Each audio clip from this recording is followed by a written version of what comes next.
We're here with Mr. Cornie Huizenga, joint convener of the Partnership for Sustainable Low Carbon Transport, SLoCaT.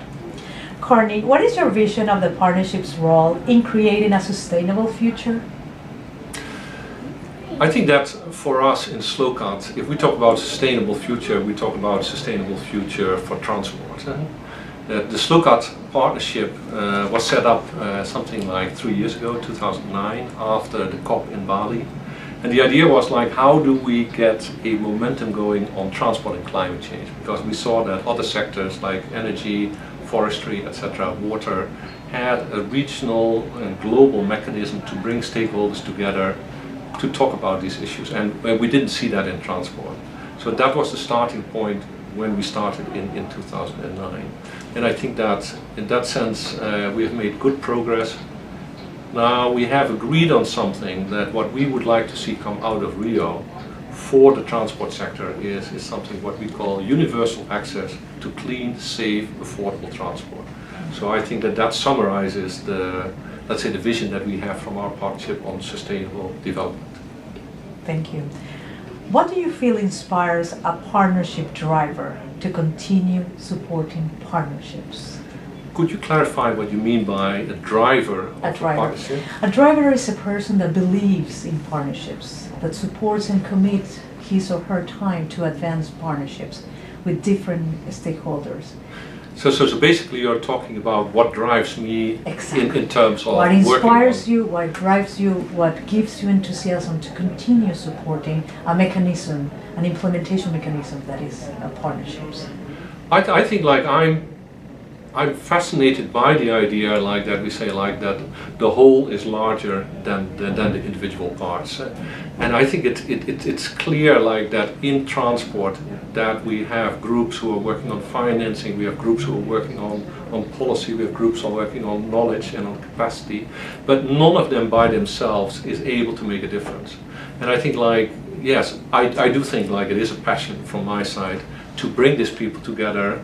And like a friend of mine described it once that I'm like the grout between the tiles that like try to bring those people together. And I think like in that sense, like I know it's a little bit personal, but the tie that I'm wearing, which is a transport tie, this was a tie which belonged to Lee Schipper, and Lee Schipper is one of the gurus in the transport community, and Lee was also the ultimate networker.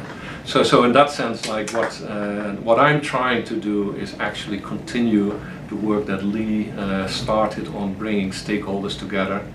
And I think, yeah, it's fun, like, and it's rewarding, and as I said, like if you have people agreeing on things and things start to happen, it's wonderful. Thank you. Does the UN have a significant role in supporting partnerships? I think it's an interesting question. Like, does the UN have a role? Yes, I think that the UN has a role.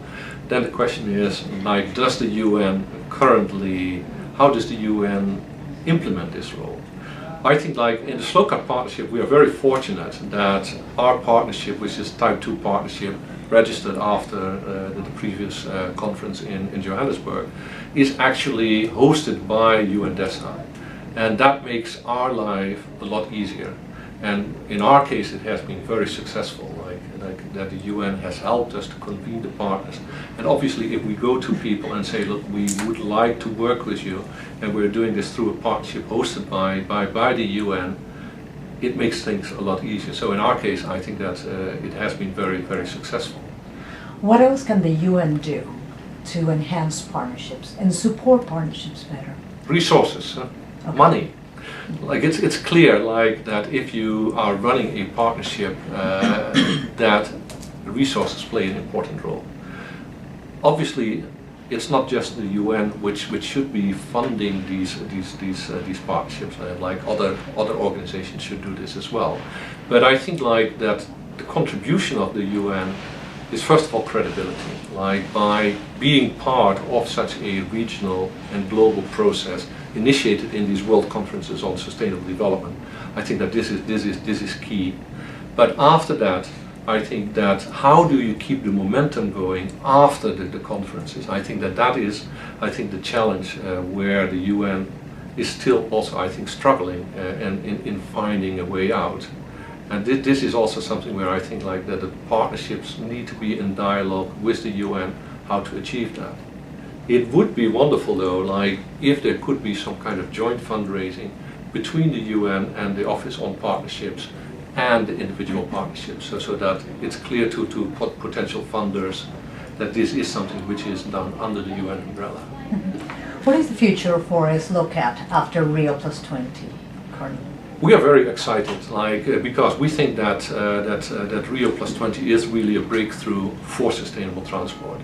We are working at the moment with the negotiators, and we are very happy that sustainable transport is now included as a priority for future action. We have a large series of voluntary commitments which we have been gathering through this SLoCaT partnership, which includes a very large financial voluntary commitment by development banks, but it also includes policy, and it includes knowledge and capacity on passenger transport, on road safety, on freight, etc. So we have a very complete picture in terms of the voluntary commitments. At the same time, we are very happy that the Secretary General, in his action agenda for his second term, announced that he wants to make transport one of the key building blocks of sustainable transport. So what we are currently doing is that we are trying to assess how the outcome of Rio will help us in advancing this agenda post Rio Plus 20 through the work with the Secretary General's panel on sustainable transport. Thank you, Cornie. Thank you.